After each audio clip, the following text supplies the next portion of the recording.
¿Qué tal? ¿Cómo están? Bienvenidos a este encuentro de cada domingo, 6:30 de la tarde, donde juntos compartimos la palabra de Dios. Hoy estamos continuando con la serie del Evangelio de Marcos, en el capítulo 9, versículo 14 en adelante. Y el título que le puse a este mensaje es se llama así, la causa del fracaso. ¿Qué es la palabra fracaso? ¿Qué significa, mejor dicho, fracaso? Bueno, fracaso es el resultado de aquello que esperabas que te iba a salir bien y de repente salió todo mal. Básicamente eso es un fracaso. Lo que creíamos, esperábamos, deseábamos que salga bien, pero salió todo mal. Bien, nos encontramos en un relato ahora del Evangelio de Marcos, donde justamente lo que vemos es el fracaso de los discípulos en un incidente particular, donde ellos intentan echar afuera un demonio de la vida de un jovencito que estaba atormentado por un demonio, y ellos fracasan en el intento. Por eso vemos en el versículo 28 que le hacen la pregunta a Jesús, después que termina el incidente y estando a solas con Jesús, le hacen la pregunta: Señor, ¿por qué nosotros no pudimos? Ahí está el reconocimiento del fracaso de parte de ellos. ¿Por qué nosotros no pudimos echar fuera al demonio? ¿Por qué no fue posible? Y si bien en el versículo 29 Jesús, como respuesta, hace referencia a la falta de oración y ayuno de parte de sus discípulos, en el versículo 23 Jesús realmente da la clave de que lo que trae la falta de oración y ayuno. ¿Cuál es la consecuencia de la falta de la vida espiritual, del cultivar la vida espiritual, del mantener una estrecha relación, una viva relación con Dios? La consecuencia que trae la falta de oración y de ayuno, o de oración intensa, oración concentrada. La palabra ayuno ahí no tiene que ver solamente con dejar de comer, tiene que ver con una concentración en la oración, en la relación con Dios, en la búsqueda personal de la presencia de Dios. En el versículo 23, la clave Jesús la da cuando le dice el Padre en primer lugar, pero esta enseñanza es para los discípulos también que estaban fracasando en el intento de echar fuera al demonio y la multitud que estaba siendo testigo de la situación. Dice en el versículo 23, si puedes creer, para el que cree, todo es posible. Estableciendo de manera clara que la causa del fracaso de los discípulos había sido su falta de fe. Ahora nos podemos preguntar por qué la falta de fe es causa de fracaso en la vida del creyente, en la vida cristiana. Bueno, gente, porque la vida cristiana, si alguien nos preguntara, ¿qué es la vida cristiana? ¿De qué se trata la vida cristiana? Nosotros podríamos decir que la vida cristiana es una vida que se vive por la fe y no por lo que uno ve. Como dijo el apóstol Pablo, vivimos por fe y no por vista. O como dijo un antiguo evangelista del principio del siglo pasado, Smith Wigglesworth, así es el apellido, él dijo: no me mueve lo que veo, no me mueve lo que siento, me mueve lo que creo. Es una perfecta definición de cómo se ha de vivir la vida cristiana y cómo es la única manera posible de poder vivir la vida cristiana. O sea, el cristiano es alguien que vive su vida confiando en aquello que no ha visto. Nosotros creemos en Dios que no hemos visto. Creemos en Jesucristo que no hemos visto. Creemos en el Espíritu Santo que no hemos visto. Nosotros creemos en la resurrección de los muertos y en la gloria eterna que no hemos visto. Creemos en el cielo eterno con Dios y en la vida eterna con Dios que no hemos visto. Y el apóstol Pedro, en su primera carta, en el capítulo 1, verso 8, escribiendo a los cristianos, se refiere a ellos como ustedes lo aman, refiriéndose que ellos amaban a Dios a pesar de no haberlo visto. Y aunque no lo ven ahora, creen en Él y se alegran con gozo indescriptible y glorioso. Ahora, reconocer de parte nuestra que nosotros como creyentes vivimos nuestra vida confiando en lo que no hemos visto, a la mentalidad escéptica y agnóstica y atea de este tiempo, incrédula de este tiempo, nos hace parecer como si fuéramos ingenuos o de una mentalidad infantil que creemos en cuentos de fantasía porque creemos en lo que no vimos. Ahora, esta clase de fe no tiene nada que ver con lo que es la fe ciega, porque la fe del creyente es una fe que está basada en evidencias. Evidencias que nos son reveladas por la palabra de Dios. O sea, nosotros creemos lo que dice la Biblia, lo que enseña la Biblia, lo que habla, lo que revela la Biblia, la palabra de Dios. Nosotros creemos que cuando la Biblia habla, es Dios el que está hablándonos a nosotros. Por eso no es una fe ciega, es fe en lo que está escrito en la palabra de Dios. Aún así, seguimos viviendo por fe y no por vista. Llegamos a un momento en este relato del Evangelio de Marcos, en el capítulo 9, verso 14 hasta el 32, que es un periodo de tiempo crítico. Les vengo contando esto hace 2 domingos, un periodo crítico en el ministerio de Jesús, porque, como aprendimos hace 2 domingos atrás, Jesús confronta a sus discípulos para ver si ellos, después de casi 2 años estar con él, se habían dado cuenta de quién era él en realidad, que era mucho más que el hijo de un carpintero de la ciudad de Nazaret.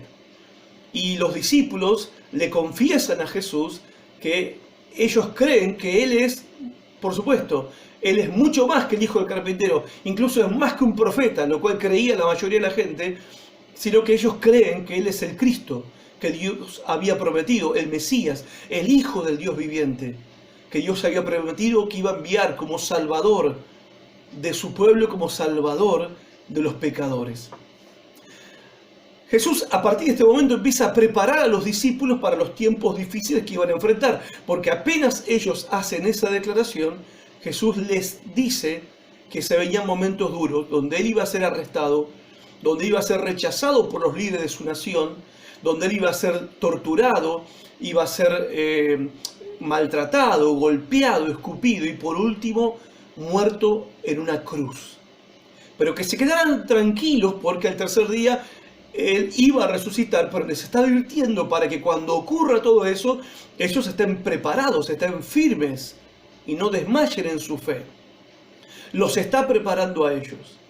E incluso después de ese momento sube a un monte con 3 de ellos, Pedro, Juan y Jacobo, a orar, donde cuenta el relato bíblico en Marcos capítulo 9, versículo 12 en adelante. Nos cuenta ahí el relato que hablamos y vimos el domingo anterior, que se aparece Moisés y Elías para hablar con Jesús y que la naturaleza, esencia y la verdadera personalidad de Cristo estalla de su interior. No puede ser contenido en ese momento por su carne. En apariencia Jesús era un judío más y Jesús no lo escuchabas hablar y no lo veías hacer milagros. En apariencia Jesús realmente era un judío más entre todos. No había en lo humano nada en él atractivo o que llamara la atención de que él fuera alguien especial. Pero en ese momento la verdadera naturaleza de Dios hecho hombre sale, se manifiesta. Dice el texto que se transfiguró delante de ellos e irradió una gloria, una luz, un poder que ellos jamás habían imaginado ver. Dice el Evangelio de Marcos que su rostro resplandeció más fuerte que el brillo del sol y su ropa era blanca más que cualquier cosa blanca que ellos habían visto jamás, siendo lavada por los mejores lavadores. Así las palabras superlativas que usa Marcos para contarnos la experiencia que estaban teniendo Pedro, Juan y Jacobo en el monte. Y todo esto era parte de una preparación de ellos, para que ellos entendieran realmente que él era el que les había dicho que era y el que ellos creían que era. Pero ahora ellos bajan del monte, tienen que bajar del monte. Es un momento crítico porque ellos hace casi 2 años que están con Jesús 24/7, habiendo escuchado las enseñanzas de Jesús, habiendo visto los milagros impresionantes de Jesús: resurrección de muertos, darle vista a los ciegos, sanando enfermos, limpiando leprosos, levantando paralíticos, dándole la vista a ciegos, oídos a los sordos, sanando y liberando a los endemoniados, caminando sobre las aguas, calmando la tormenta en medio del mar. Y habían sido testigos también de cómo él enfrentaba la oposición del liderazgo judío. Y ahora ellos, después de estos casi 2 años, donde están todos ellos están viendo todo, y por lo que ven, ellos están creyendo. Pero tenían que aprender ahora, tenían que aprender a vivir por la fe, y ya no más por lo que ven. Ya no más tenían que aprender a vivir por fe, y ya no más por lo que veían, por lo que habían visto. Lo que habían visto les iba a servir en el corto plazo, en el futuro cercano, cuando vieran a su maestro siendo rechazado, atormentado, golpeado, escupido, maltratado, atormentado y crucificado. Ellos no tenían que olvidar lo que habían oído y lo que habían visto. Y en ese momento tenían que seguir creyendo que Jesús era el que les había dicho y les había revelado que Él era. Y para ese momento difícil Jesús los estaba preparando. Los estaba preparando para vivir por fe. El poder de Jesús siempre estaba presente con ellos. ¿Por qué? Porque Jesús siempre estaba presente con ellos. Ahora bien, en este incidente hay una lección muy fuerte para ellos sobre el poder de la fe. Sobre el poder de la fe. Porque iba a llegar un momento en que Jesús no iba a estar más con ellos. Y ellos tenían que aprender acerca del poder de la fe, del poder de vivir una vida no por lo que se ve, sino por lo que se cree. Lección que también todos nosotros necesitamos aprender en la vida cristiana. Porque la vida cristiana no se puede vivir de otra manera que es por fe. Es confiando en aquello que nosotros no hemos visto. Entonces la cuestión era, ¿qué iban a hacer ellos cuando Jesús no esté con ellos? La cuestión era cómo ellos iban a acceder al poder de Jesús cuando Jesús ya no estuviera con ellos. Ellos necesitaban aprender, como también nosotros necesitamos aprender, a vivir por la fe. Nosotros hemos sido salvos por la fe, nosotros somos santificados por la fe, nosotros creemos en la vida eterna por la fe, nosotros tenemos la esperanza de la gloria eterna por la fe, aunque nuestra fe no es perfecta, y eso es también una gran verdad, pero sí es suficiente. Sí es suficiente para vivir la vida cristiana que tenemos que vivir en esta tierra, y sí nuestra fe es suficiente, aunque vacilante a veces, aunque insegura a veces, aunque imperfecta a veces, pero es suficiente para poder enfrentar las aflicciones y los momentos oscuros que nos tocan vivir en esta vida. Esta fe que nos fue dada y que nos da acceso al poder de Dios es suficiente. Dice el verso 14 al verso 18, lo vamos a leer: cuando llegó a donde estaban los discípulos, vio una gran multitud alrededor de ellos y escribas que disputaban con ellos. Y enseguida toda la gente viéndoles se asombró y corriendo a él les saludaron. Él les preguntó: ¿qué disputáis con ellos? Y respondiendo uno de la multitud dijo: Maestro, traje a ti mi hijo que tiene un espíritu mudo, el cual donde quiera que le toma le sacude y echa espumarajos y cruje los dientes y se va secando. Y dije a tus discípulos que lo echasen fuera y no pudieron. Hasta acá, vamos a continuar leyendo en un momento más.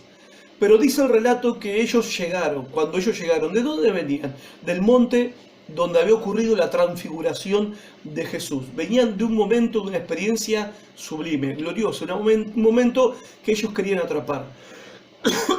Perdón. Que ellos querían que no terminase nunca. Recuerdan que Pedro dijo al Señor Jesucristo en ese momento y reconoce que sin saber lo que estaba diciendo, que estaba hablando una tontería, una pavada, que bueno que estemos acá, hagamos 3 chozas, una para vos, una para Moisés, una para Elías, y quedémonos acá y vivamos siempre en este estado de gloria permanente, de bendición permanente, de paz, de gozo permanente. pero eso se terminó. O sea, la gloria se apagó, el momento sublime se terminó, había que bajar de la montaña. ¿Sí? Y esta es una realidad también para nuestras vidas, las experiencias espirituales, las experiencias sublimes, las experiencias de bendición, las experiencias de gozo, de alegría, son experiencias que no queremos dejar escapar, que queremos atrapar y que queremos que nunca termine. Pero la realidad es que la vida no es así. Y la vida cristiana tampoco, obviamente, es así. Tenemos esos momentos y justamente esos momentos que vivimos en nuestra vida cristiana nos sirven para enfrentar los momentos que vienen después, que son momentos difíciles, porque Jesús baja del monte juntamente con Pedro, Juan y Jacobo para enfrentarse con las exigencias y los desengaños de la vida, para enfrentarse con los problemas y las frustraciones de la vida y para enfrentarse con una situación que estaba fuera de control, como la que ellos se encontraron, como la que Jesús se encontró.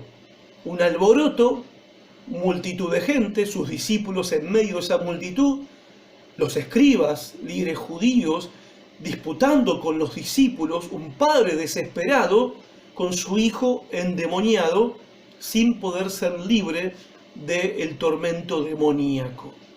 Jesús llega y se encuentra con ellos, ¿sí? Están ahí los 9 discípulos, porque 3 habían subido con él al monte, y los encuentra a ellos en el estado en que los encuentra, en medio de la impotencia, la frustración y la inutilidad total, y encima siendo cuestionados por los escribas, que eran parte del liderazgo judío del pueblo de Israel en ese tiempo, que los escribas vienen a ser esos como los típicos yo sabía. ¿Viste? Cuando te equivocás, cuando errás, cuando fracasás en algo, nunca faltan los yo sabía. Yo sabía. Los escribas estaban aprovechando el fracaso de ellos, de los discípulos de Jesús, para cuestionar la fe de Jesús. Incluso para cuestionar a su maestro. Personas como estas todos nos encontramos en la vida y tenemos alrededor personas como estas que en nuestros éxitos aplauden y en nuestros fracasos están ahí para decir, yo sabía que él iba a errar, yo sabía que se iba a equivocar, yo sabía que no le iba a ir bien, yo sabía. Y aprovechar la situación justamente para, ¿cómo se dice?, caerte con todo justo en el momento donde estás sintiéndote horrible por haberte equivocado, por haber fracasado, por haber fallado. En medio de esta situación hay un padre. Hay un padre que está sufriendo por su hijo, dice el evangelista Lucas, que era su único hijo, y que lo ama tanto a su hijo como para traerlo a Jesús. Este padre desesperado trae a su hijo a Jesús para que Jesús lo sanara, para que Jesús lo liberara. Y yo me pregunto, ¿qué mejor cosa pueden hacer los padres que traer a su hijo a Jesús? Recuerdo cuando David tenía a su pequeño bebé enfermo de una enfermedad muy grave, y dice 2 Samuel 12:16 que David se puso a rogar a Dios por él, ayunaba y pasaba las noches tirado en el suelo. ¿Qué hacía David? Traía a su pequeño bebé delante de Dios, para que Dios lo sanara. O como Jairo, en Marcos capítulo 5:23, dice que Jairo llegó donde estaba Jesús, suplicándole con insistencia, mi hija se está muriendo, ven y pon tus manos sobre ella para que sane y viva.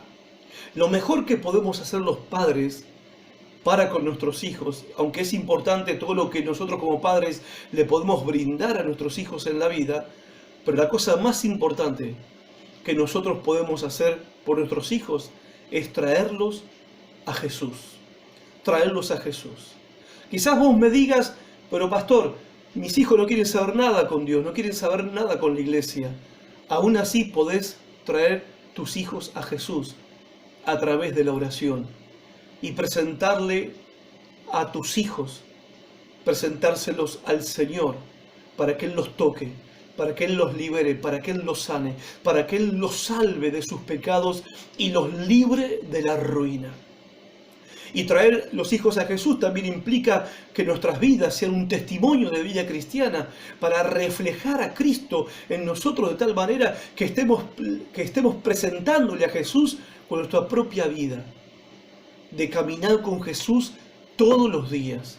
Y también traerlos a Jesús es hablarles de Jesús, predicarles de Jesús. En otras palabras, evangelizarlos a ellos también. No hay cosa más importante y de más valor que los padres podamos hacer para con nuestros hijos. Ahora, no solamente hay que traer a los hijos a Jesús, hay que traer a todos a Jesús. Dice Mateo 4:24 que se difundió su fama por toda Siria y le trajeron todos los que tenían dolencia, los afligidos por diversas enfermedades y tormentos, los endemoniados, lunáticos y paralíticos, y Jesús los sanó a todos. También en el Lucas 5:18 traían a los desamparados a Jesús, a los que no podían venir solos a Jesús. Dice, sucedió que unos hombres que traían en una camilla a un hombre que estaba paralítico, procuraban llevarlo adentro y ponerlo delante de Jesús. También traían a Jesús a los buscadores, a los que andaban en busca de la verdad. Dice Juan 1:41 al 42. Andrés encontró primero a su hermano Simón y le dijo, hemos encontrado al Mesías. Luego lo llevó a Jesús. También hay que traer a Jesús a los que dudan. A ellos también hay que traerlos delante de Jesús. Dice Juan 1:45 al 46.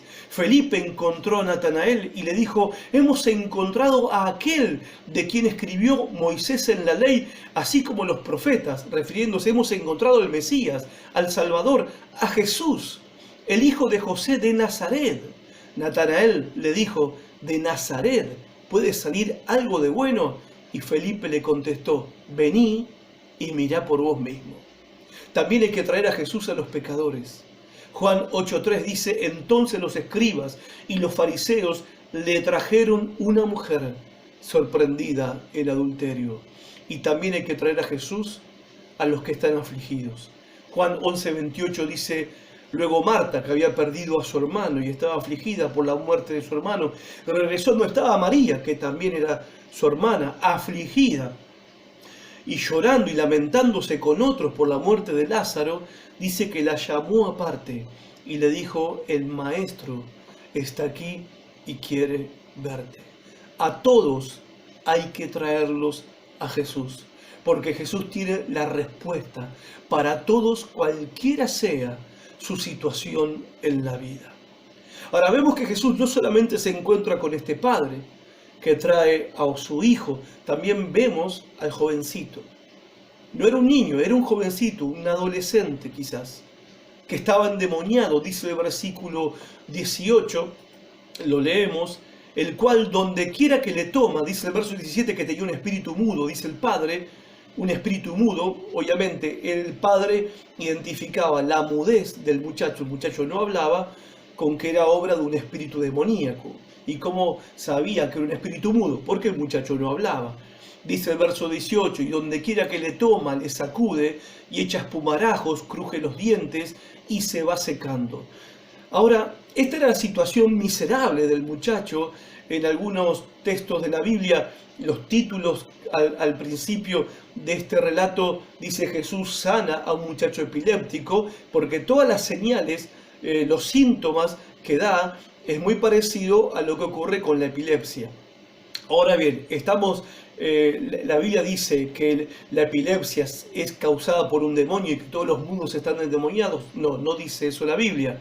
Pero sí dice la Biblia que en algunos casos la mudez e incluso esta clase de trastorno o de enfermedad o de mal, ¿sí?, que atormenta a la persona, como lo describe el versículo 18, que le sacude, que echa espumarajos por la boca, que cruje los dientes y que físicamente su cuerpo se va disecando, tal cual como lo dice en el texto original, se está disecando, era la obra de un demonio que estaba dentro de la vida de ese muchacho. El demonio estaba haciendo miserable la vida del muchacho y también la vida de su propia familia. Hijo único, los padres tenían que estar pendientes de él todo el tiempo. Este joven, según el relato que el padre en el versículo 22 cuenta a Jesús, de lo que el demonio le hacía a su hijo, dice que algunas veces, muchas veces mejor dicho, dice, le echa en el fuego y en el agua para matarlo. Entonces, si esta era la situación, podemos imaginar que estaba desfigurado, que tenía muchas quemaduras en su cuerpo, muchas cicatrices, algunos hematomas y una vida miserable y condenado a una vida sin ningún futuro. Este muchacho, imagínense que demandaba una vigilancia extrema porque ellos no sabían en qué momento el demonio iba a lograr matar a este jovencito. Como dice el verso 22, lo leo otra vez, muchas veces le echan el fuego y en el agua para matarle. Esta era la situación miserable en la que se encontraba este muchachito y también su propia familia. Pero también tenemos al demonio, porque es parte de la historia. En el versículo 17, en la última parte, dice que era un espíritu mudo, y en el versículo 25, cuando Jesús lo echa afuera, se refiere a él o lo increpa, reprende al demonio y se dirige a él diciéndole espíritu mudo y sordo. O sea, no solamente que el muchachito era mudo, sino que también era sordo. Sordera y mudez que era provocada por el demonio.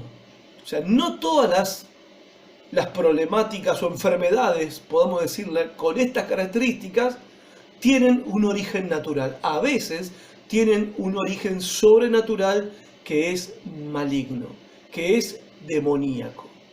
Y en el verso 26 describe a este demonio como un demonio violento y agresivo. Porque dice el versículo 26, cuando Jesús reprende al demonio y lo echa fuera del muchacho, entonces el espíritu, clamando, gritando y sacudiéndole con violencia, salió. ¿Qué nos enseña este texto? Justamente que entre los demonios hay diferentes características, no todos los demonios son iguales.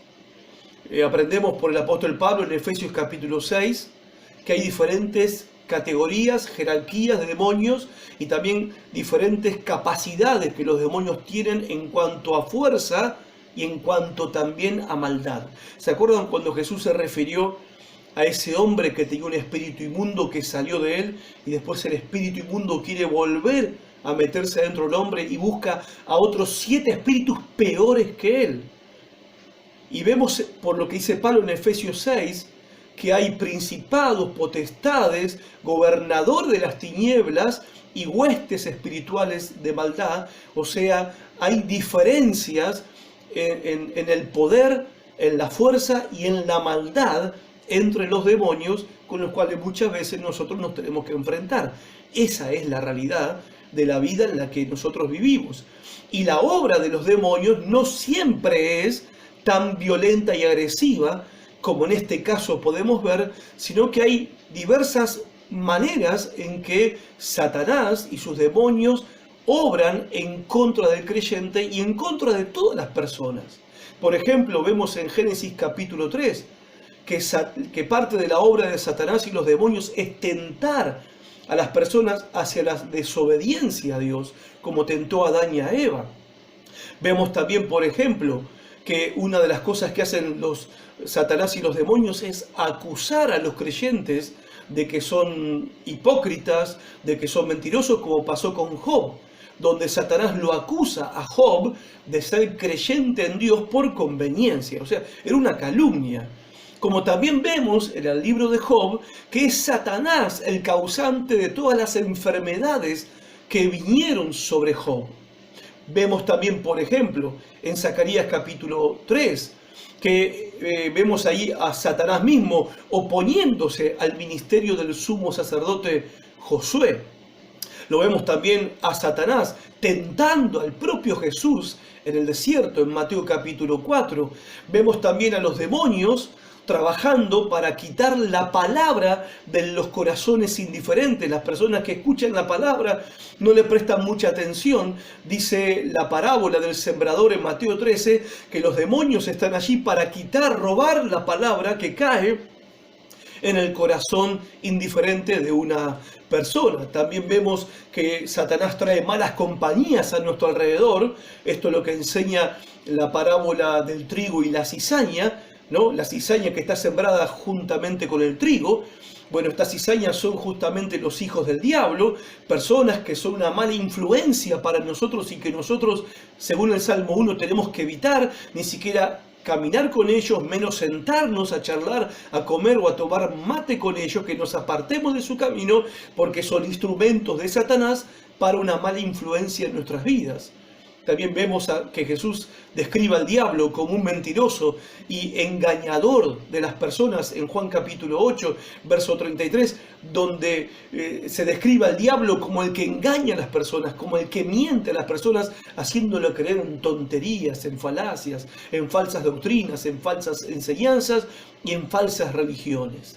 Y vemos también que el diablo incita a las personas a pecar, como nos dice en Juan capítulo 13, que Satanás incitó a Judas para que traicionara a Jesús.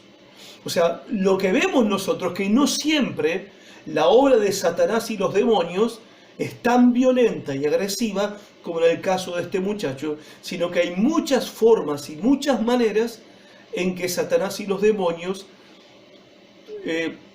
atacan y oprimen a las personas, y someten y atormentan a las personas. Y por último, Jesús se encuentra con una multitud. Dijimos, Jesús se encontró con los discípulos frustrados, fracasados y cuestionados. Se encuentra con los cuestionadores, los escribas, los que estaban ahí para criticar y bajonear más a los discípulos, desanimarlos más todavía. Se encuentra Jesús con un padre que trae a su hijo para que él lo sanara y lo liberara, porque estaba viviendo una situación, una vida miserable por causa de este demonio. Vemos a este jovencito endemoniado, que no tiene futuro, que vive una vida terrible, miserable. Y vemos también al demonio, que ya describimos su accionar, y una multitud, que estaba ahí, una multitud frívola, cholula, curiosa, chusma, por decirlo en términos criollos que nosotros entendemos acá en Argentina, siendo testigos del debate y la discusión entre los discípulos y los escribas y los discípulos. De repente aparece Jesús bajando del monte con Pedro y Juan y Jacobo, dejan la discusión y se van corriendo donde está Jesús para saludarlo a Jesús. Después Jesús llama al muchacho para liberarlo del demonio que lo atormentaba, y la gente sale corriendo a donde está el muchacho para ser testigos del exorcismo que Jesús iba a llevar adelante, y ahí está la multitud, corriendo de un lado para otro a ver qué pasa, pero sin llegar a entender quién era el que estaba ahí delante de ellos, quién era en verdad Jesucristo. En la segunda parte del versículo 19 al versículo 24, dice así: y respondiendo él les dijo, cuando le dice el hombre que lo trajo a Jesús para que lo liberaran, y que los discípulos lo atendieron, pero que los discípulos no pudieron echar fuera al demonio, Jesús respondió y les dijo: oh generación incrédula, más que una respuesta fue un clamor, oh generación incrédula, ¿hasta cuándo he de estar con ustedes? ¿Hasta cuándo los tendré que soportar? Tráiganme al muchacho. Y se lo trajeron, y cuando el espíritu vio a Jesús, sacudió con violencia al muchacho, quien cayendo en tierra se revolcaba echando espumarajos. Jesús preguntó al padre: ¿cuánto tiempo hace que le sucede esto? Y él le dijo: desde niño. Y muchas veces le echan el fuego y en el agua para matarle, pero si puedes hacer algo, ten misericordia de nosotros y ayúdanos. Jesús le dijo: si puedes creer, al que cree, todo le es posible. Inmediatamente el padre del muchacho clamó, gritó y dijo: creo, ayuda mi incredulidad. En esta parte del relato, a Jesús se le escapa un grito que sale de lo más profundo del corazón del Señor. Debe haber sido re duro para Jesús, bajando del monte de la gloria sublime, donde él también recibe ánimo de parte de su Padre, y por esa conversación que tuvo con Moisés y Elías, recibe ánimo para enfrentar lo que se venía, y él baja del monte justamente para encarar el camino que le iba a llevar a la cruz, y de repente encontrarse con sus seguidores más íntimos, los que iban a continuar con su obra, derrotados, inútiles y fracasados. debe haber sido un golpe fuerte para el ánimo de Jesús. Creo que fue tentado incluso a desesperanzarse de los discípulos, a desalentarse con su equipo, con sus muchachos. Si hubiera habido algún escéptico a su alrededor, o quizás el diablo mismo le habría susurrado al oído, con estos muchachos no funciona la cosa. Con estos muchachos no va a andar. Es imposible que estos muchachos, por los discípulos, funcionen alguna vez. Cualquiera en el lugar del Señor desesperaría de intentar convertir a estos discípulos, a estos hombres, en hombres de Dios. Pero ¿qué hace Jesús? ¿Cómo enfrentó Jesús ese momento tan duro, tan difícil? Jesús dice, traigan acá al muchacho. A ver, lo que Jesús hace es, al no poder resolver el problema más grande en ese momento, que era enderezar a los discípulos, corregir a los discípulos de una vez por todas, y que los discípulos entendieran y aprendieran de una vez por todas, Jesús se enfoca en lo que sí puede resolver en ese momento, que es en ayudar a ese muchacho, en liberar a ese muchacho y ayudar a ese papá desesperado. Es como si Jesús dijera, no sé cómo llegar a cambiar a estos discípulos en este momento no lo puedo hacer, pero sí puedo ayudar a este muchacho, puedo ayudar a este chico. Voy a empezar con esta tarea que tengo a mano, con esta tarea presente, y no voy a desesperarme por el futuro. No voy a desesperarme. No voy a desesperar de estos muchachos. Y saben que esta es una manera, y Jesús acá se transforma en nosotros como nuestro ejemplo, de cómo podemos nosotros evitar desesperar. A veces desesperamos de la gente, desesperamos de algunos familiares, desesperamos de algunos amigos, desesperamos del patrón, desesperamos de los empleados, desesperamos de los clientes, desesperamos del pastor, desesperamos de los hermanos de la iglesia, de algún líder. Ahora, ¿qué hacer cuando desesperamos de las personas? Bueno, Jesús no se desanimó ni tampoco se paralizó por esto, sino que Jesús no permitió que el pesimismo lo invadiera, sino que Él resolvió lo que Él podía resolver en ese momento. Y ahí estando, ¿sí?, en esa situación, Él toma la decisión de ayudar a este muchacho, mostrar su poder, mostrar su gloria y aprovechar para enseñarle una lección importante al papá de este muchacho, a los discípulos y también a toda esa multitud. Cuando habla con el Padre, lo que Jesús le habla al Padre, le dice al Padre, en definitiva son las condiciones para que Él reciba el milagro que Él había venido a buscar. Y es lo que le dice Jesús. Al que cree, Jesús le dice, todas las cosas le son posibles. Era como si Jesús le estuviera diciendo, la curación de tu hijo depende más de vos que de mí. Por lo que el hombre le había dicho a Jesús, si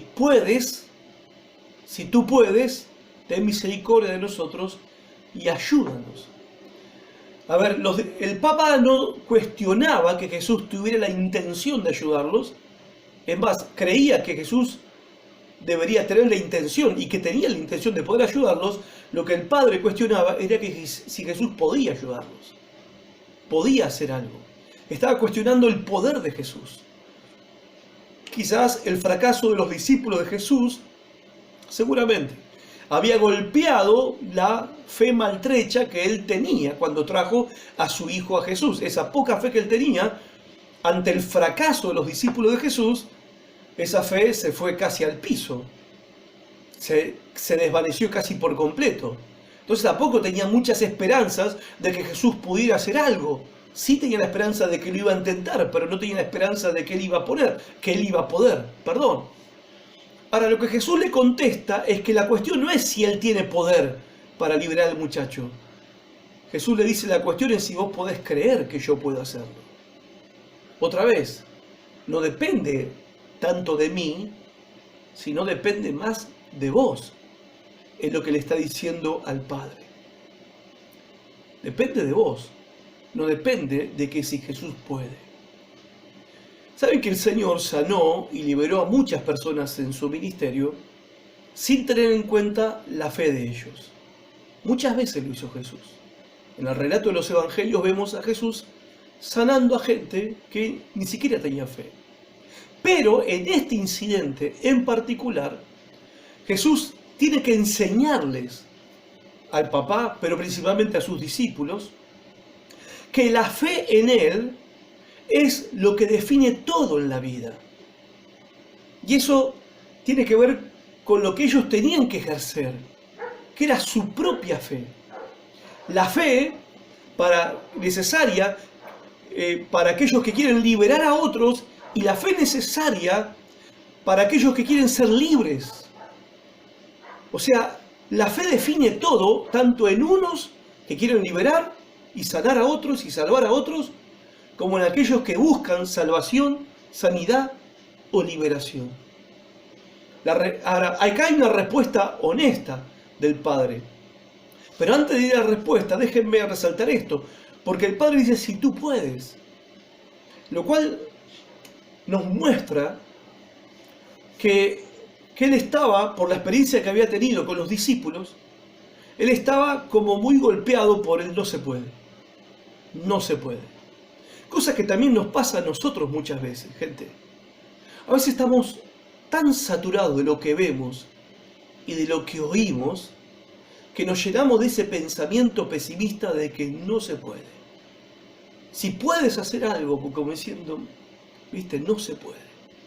Todo no se puede, todo no se puede, y nos llenamos de ese pesimismo. Y, a ver, Jesús dice, ¿cómo que si yo puedo? No es si yo puedo, es si vos podés creer. Para el que cree, todo es posible. Y ahí viene la respuesta de honestidad brutal de ese papá. Cuando le dice, sí creo, gritando, creo, pero si todavía en mí hay algo de duda, de inseguridad, de desaliento, quítalo de mi corazón y lléname de una fe que sea inquebrantable. Creo, pero ayuda mi incredulidad. Eso es todo lo que significa esa frase. Yo creo, y si hay duda, inseguridad y vacilación, desaliento en mi corazón, quítalo, Señor Jesús, de mí, y dame esa fe que no se conmueve con nada ni con nadie. Y gente, cuando nosotros luchamos con el desaliento, el desánimo, el desespero y la duda, ¿a quién vamos a recurrir? En búsqueda de una fe sincera, fuerte y genuina. A Jesús. Y por más que nuestra fe esté golpeada porque hemos llegado a desesperar de algunas personas, o porque algunas personas sean la causa de nuestro desesperar en la fe, hay que hacer como hizo este hombre. Este hombre tuvo que ir más allá de los discípulos que fallaron y fue a Jesús en búsqueda de esa fe que él todavía no tenía. Y eso es lo mismo que nosotros tenemos que hacer. Pasar por encima de aquellos que nos fallan. No permitir que por causa de aquellos que nos fallan, en realidad no es por causa de ellos, es por causa nuestra, que desesperamos porque las personas fallan o porque las personas no cumplen nuestras expectativas, desesperamos en nuestra fe porque nos falla alguien en quien confiábamos y desesperamos y la persona que nos desilusiona, la persona que nos desalienta, se convierte en la montaña que no nos deja avanzar. Nosotros permitimos que esa persona se convierta en esa montaña que no nos deja avanzar. No le estoy echando la culpa a las personas, somos nosotros los responsables de permitir que desesperemos por causa de las personas. Tenemos que pasar por encima y por arriba de las personas que desesperan, desalientan, desaniman o no cumplen con otras expectativas. Lo cual quizás es un tema para otro día. A veces ponemos demasiadas expectativas sobre las personas y pensamos que nunca van a fallar. Y también nunca damos lugar a las personas para que puedan fallar. Entonces cuando fallan, parecemos malos escribas, o este padre desanimado, o como los escribas para cuestionarlos, y este padre para decir, por culpa de ellos yo no puedo creer. Bueno, hay que pasar por encima de las personas, de esta situación, en el buen sentido de la palabra estoy diciendo hay que pasar por encima. Estoy refiriéndome a que hay que ir más allá de la gente para ir al encuentro de Jesús, porque Él es el único autor y consumador de nuestra fe. Y para poder hablar de nuestras dudas, inseguridades y desalientos con Jesucristo, y Él nos va a ayudar. La realidad entonces es que los hermanos fallan, las personas fallan, la familia falla, nosotros también fallamos, los líderes, los pastores fallamos, pero Jesús nunca falla. ¿Ok? Vamos a la tercera y anteúltima parte del relato, versículo 25 al versículo 29. Y cuando Jesús vio que la multitud se agolpaba, reprendió al espíritu inmundo, diciéndole: espíritu mudo y sordo, yo te mando, sal de él y no entres más en él. Entonces el espíritu, clamando y sacudiéndole con violencia, salió y él quedó como muerto. De modo que muchos decían: está muerto. Pero Jesús, tomándole de la mano, le enderezó y se levantó. Cuando él entró en casa, sus discípulos le preguntaron aparte: ¿por qué nosotros no pudimos echarle fuera? Y les dijo: este género con nada puede salir, sino con oración y ayuno. Noten que en este momento Jesús se enfrenta con el demonio y le dice al demonio directamente, personalmente: yo te mando que salgas del muchacho y no entres más en él. Eso habla de la autoridad de Jesucristo sobre Satanás, quien es el jefe de ese demonio y de todos los demonios. Ese demonio salió como salió, porque tenía que salir y no tenía otra opción que salir obedeciendo el mandato de Jesús, porque su jefe, el príncipe de las tinieblas, Satanás, había sido vencido y derrotado por Jesucristo en la confrontación que Cristo tuvo con él en la tentación del desierto. Por eso nosotros tenemos que aprender, hermanos, en nuestra relación, bueno, la palabra no es relación, en nuestro trato, por decirlo de alguna manera, en nuestra confrontación con Satanás y sus demonios en nuestras vidas y en el diario vivir, aprender que Jesús es suficiente para nosotros en nuestra lucha contra Satanás y sus demonios. Cristo es suficiente.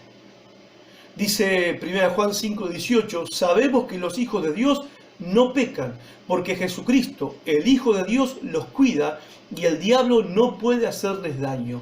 En ese lugar es que nosotros estamos parados en nuestra fe, como hijos de Dios. Cristo nos guarda y Satanás no nos puede tocar, no nos puede hacer daño. También en 1 Juan capítulo 2, verso 14, dice: les he escrito a ustedes, dice el apóstol Juan, jóvenes, porque son fuertes, y la palabra de Dios permanece en ustedes y han vencido al maligno. Escuché hace poco una historia, una anécdota del fallecido evangelista T.L. Osborne, un evangelista que Dios usó mucho en el continente africano, en manera especial, allá a mitad del siglo pasado. Murió hace poco, un gran predicador y hombre de Dios, que cuando él iba a África a predicar a través de cruzadas y campañas evangelísticas masivas, los pastores de África le decían: mira, hermano Osborne, nosotros vamos a poner a un grupo de hermanos que estén orando por vos mientras vos estás predicando en la plataforma, porque hay muchos brujos que vienen a las reuniones para hacer daños y maldades en contra tuya. Y dice que T.L. Osborne, el evangelista, los miró a los pastores y le dijo: yo les agradezco, pero si yo necesito que estén orando por mí para que el diablo no me toque, entonces ¿qué autoridad es la que Jesús tiene para cuidar y protegerme mi vida. ¿De qué Jesús estoy predicando yo? Que mientras estoy predicando su palabra, no puede protegerme a mí del daño que el mismo diablo me quiere hacer. Y es una gran verdad, hermanos. Es una gran verdad. A veces pensamos, no te metas allá, bueno, si te metes ahí a predicar o a evangelizar o a visitar a esa gente que tiene ciertos problemas espirituales o mentales o no sé qué, te vamos a cubrir en oración. Vamos a orar por vos. No, ese terreno. Me acuerdo cuando estábamos en el Chaco y le comentábamos a un pastor, con el pastor Tito Carabajal de Concordia, que queríamos ir al Espinillo, que era un lugar en el interior del monte del Impenetrable. Este pastor del Chaco nos decía, pero no, ese lugar hay que ir con mucha protección porque ese lugar está lleno de brujos, está lleno de curanderos, de brujos, de los antiguos toba que son piogonac, tipo chamanes de los toba y que son muy fuertes y muy pesados, no cualquiera se mete ahí. Nosotros con el pastor Tito nos miramos la cara diciendo, ¿por qué tendríamos que tener miedo? Si el que está con nosotros es mayor que el que está en el mundo, es mayor que Satanás y sus demonios. Y fuimos al Espinillo y encontramos a hermanos dentro del Impenetrable y comenzamos una obra misionera entre ellos, en medio del monte del Impenetrable chaqueño, obra que continúa hasta el día de hoy. Bueno, excepto por este periodo de cuarentena, pero estamos ya planeando volver ahora para el mes de octubre, para estar 3 días evangelizando entre los Tobacom en la provincia del Chaco. Ahora, no estamos negando que Satanás tiene poder, que Satanás tiene fuerza, no, que sea agresivo y peligroso, no estamos negando eso. Nuestro adversario el diablo anda como león rugiente buscando a quien devorar, no negamos eso. Y estamos vigilantes y resistimos al diablo por medio de la fe en Jesucristo. Claro que tenemos nuestra lucha y nuestra batalla en contra de Él, o mejor dicho, Él en contra nuestra, y nosotros le resistimos. ¿Pero cómo lo resistimos? Por medio de la fe en el poder y la autoridad de nuestro Señor Jesucristo. Por eso nosotros los creyentes no tenemos nada que temer, ni a brujos, ni curanderos, ni demonios, ni espíritus malos, ni macumbas, ni nada, ni trabajo, ni hechicerías que nos quieren hacer, que nos hagan o que nos hayan hecho. Porque Cristo es suficiente. Su autoridad y su poder es mayor que la de Satanás y todos sus demonios juntos. En el versículo 27 dice que después que el demonio salió del jovencito, quedó tendido en el piso como muerto. Cosa que a veces suele pasar en nuestras reuniones, ¿verdad?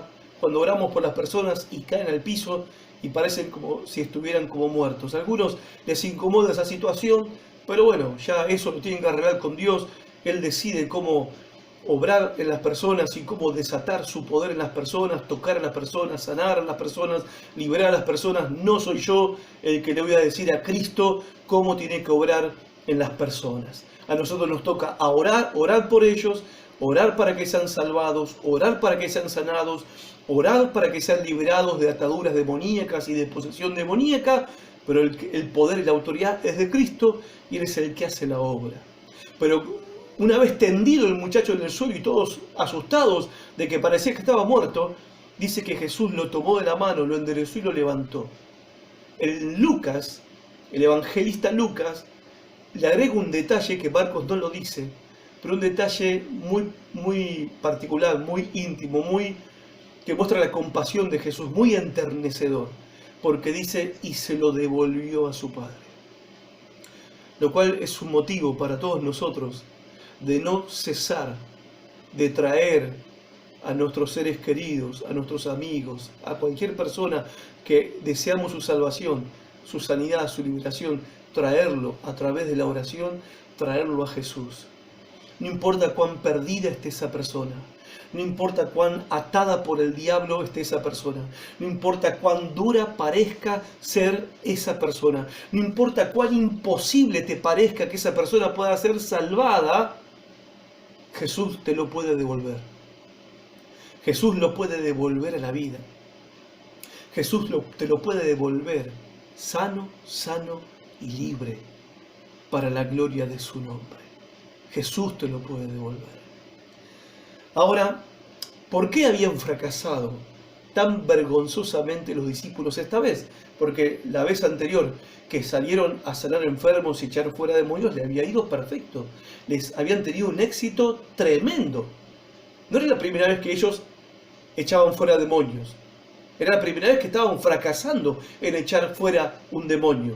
Pero antes no habían fracasado, les había ido muy bien. Es más, volvieron a contarle a Jesús lo bien que le había ido cuando les dijeron a Jesús: aún los demonios se sujetan en tu nombre, Señor. Ahora, ¿por qué fracasan tan vergonzosamente esta vez, en esta situación? Según la respuesta de Jesús, esta clase de sanidad o esta clase de liberación exigía oración. Exigía oración. En otras palabras, los discípulos no estaban viviendo suficientemente cerca de Jesús, o mejor dicho, cerca de Dios, a través de la oración, por medio de Jesús, en el nombre de Jesús. La oración es siempre a Dios en el nombre de Jesús. Los discípulos no vivían suficientemente cerca de Dios como para tener la fe y el poder suficiente para tener éxito en esta situación.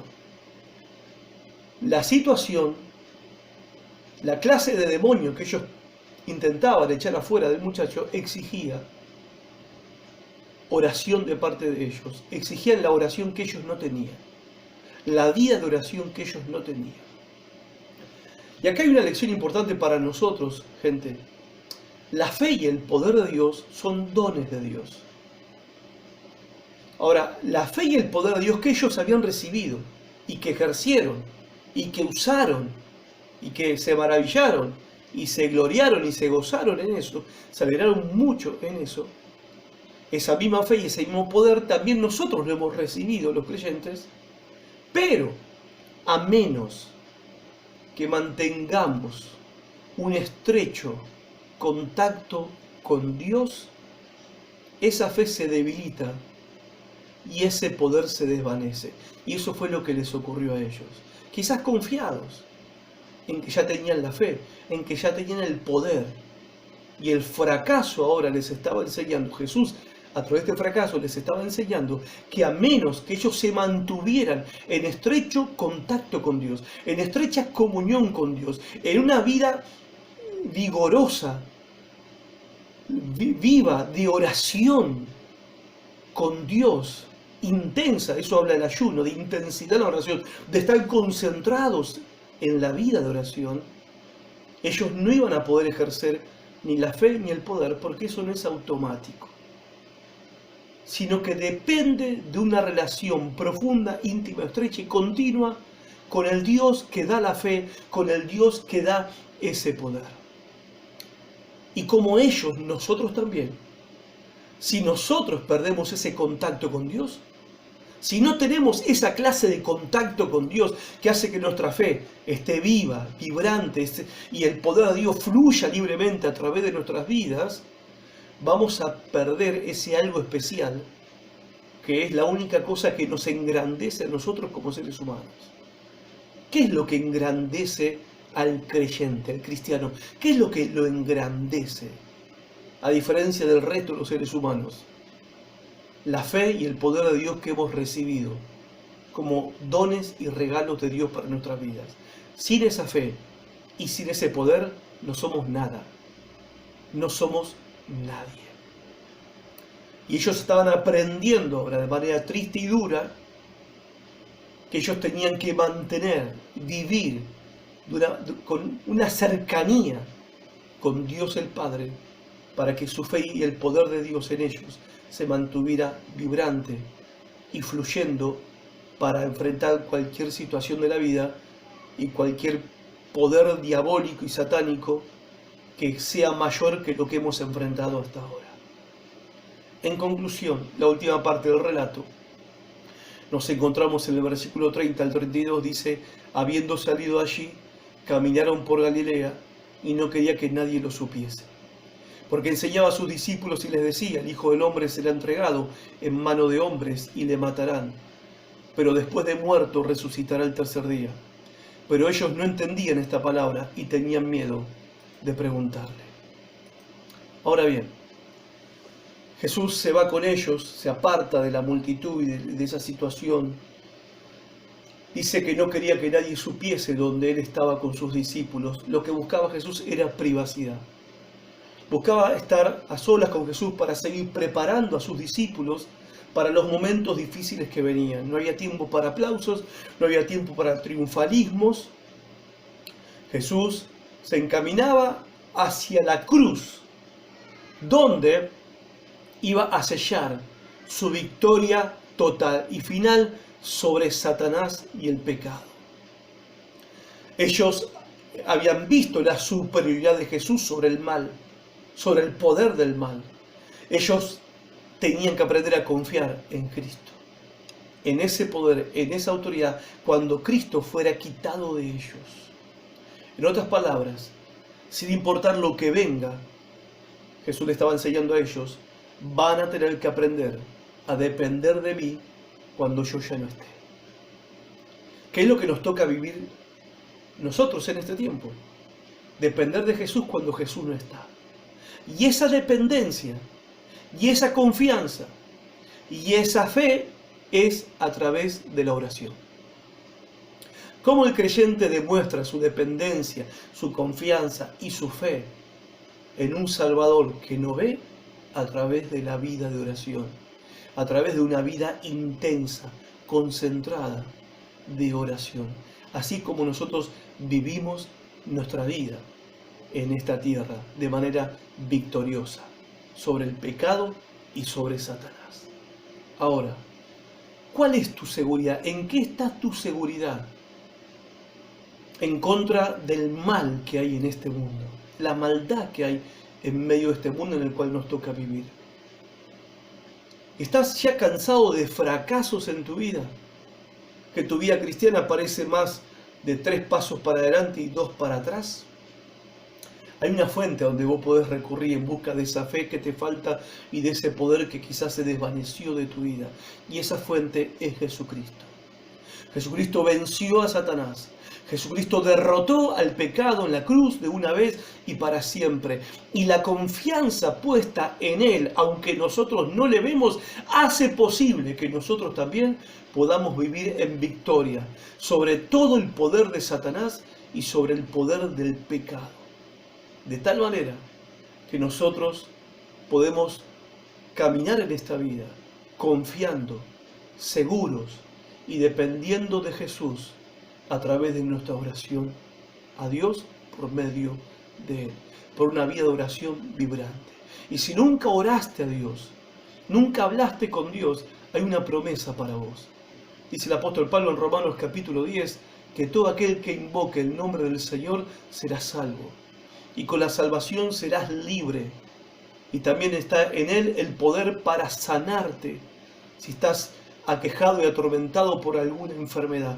Pero es la parte tuya, no la parte de Él. No es cuestión de si Él puede, es cuestión de que si vos podés creer. No se trata de que si Él tiene poder. La pregunta es si vos tenés la fe en Él de que Él lo puede hacer. Y si te acercás a Él con esta fe, vas a experimentar el poder de Dios en tu vida. Y vas a caminar en este mundo, en esta vida, con la gracia de tener ese contacto estrecho con Dios a través del único mediador entre Dios y los hombres, que es Jesucristo, el Hijo de Dios. Pensalo. Y si esta palabra realmente te trajo convicción a tu corazón, entonces no esperes más. Habla con Dios. Vení a tu Padre en oración y Él te va a escuchar. Dios te bendiga. Gracias por estar de ese lado y hasta nuestro próximo encuentro. Chao.